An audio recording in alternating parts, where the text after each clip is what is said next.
Miss Gella here, and I'm going to be continuing reading The One and Only Ivan, and these are chapters 111 to 115. Our first chapter is called More Boxes. I wake up from a long morning nap. Bob is on my belly, but he isn't asleep. He's watching the ring, where 4 men are placing a large metal box. It's me-sized. "What's that?" I ask, still blurry from sleep. Bob nuzzles my chin. "I believe that box is for you, my friend." I'm not sure what he means. Me? "They brought in a bunch of boxes while you were sleeping. Looks to me like they're taking a whole lot of you," he says casually, licking a paw. "Even Thelma." "Taking?" I repeat. "Taking us where?" "Well, some to the zoo probably. Others to an animal shelter where humans will try to find them homes." Bob shakes himself. "So, I guess all good things must come to an end, huh?" His voice is bright, but his eyes are far away and sad. "I'm going to miss your stomach, big guy." Bob shuts his eyes. He makes an odd noise in his throat. "But what about you?" I ask. I can't tell if Bob's just pretending to sleep, but he doesn't answer. I gaze at the huge, shadowy box, and suddenly, I understand how Ruby feels. I don't want to go into that box. The last time I was in a box, my sister died. Goodbye. When George and Julia come that night, George doesn't get his mop or his broom. He gathers up his tools and belongings while Julia runs to my cage. "This is my last night, Ivan," she says, and she presses her palm to my glass. Mac fired my dad. Tears slip down her cheeks. "But the zoo lady said maybe they'll have an opening there in a while, cleaning cages and stuff." I walk to the glass that separates us. I put my hand where Julia's is, palm to palm, finger to finger. My hand is bigger, but they're not so very different. "I'm going to miss you," Julia says, "and Ruby and Bob. But this is a good thing. Really it is. You deserve a different life." I stare into her dark eyes and wish I had words for her. Sniffling, she goes to Ruby's cage. "Have a good life, Ruby," she says.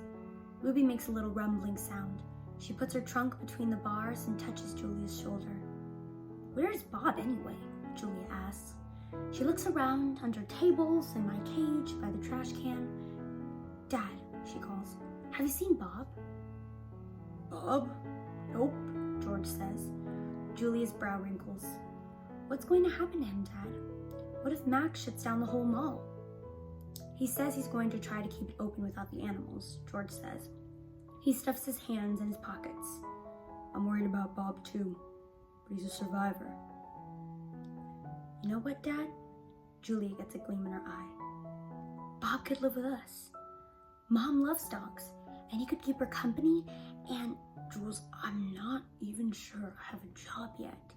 I may not even be able to feed you, let alone some mutt. My dog walking money, sorry, Jules." Julia nods.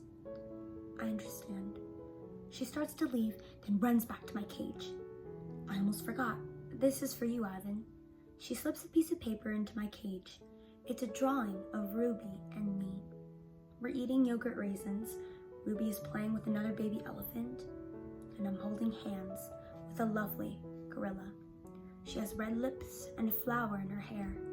I look as I always do in Julia's pictures, like an elegant fellow, but something is different about this drawing.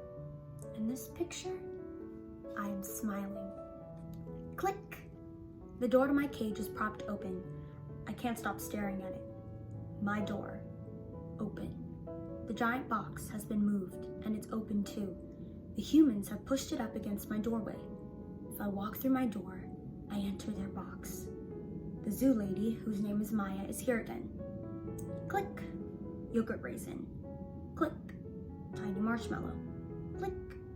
Ripe papaya. Click. Apple slice.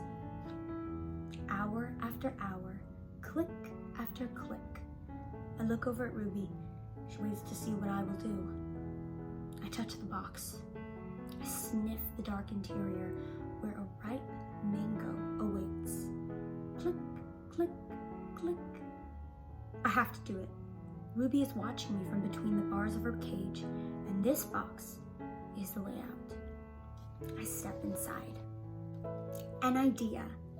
After I leave the box and step back into my cage, I get an idea, a good one. I tell Bob he can sneak into my box with me and live at the zoo. Have you forgotten? I'm a wild beast, Ivan, he says, sniffing the floor for crumbs.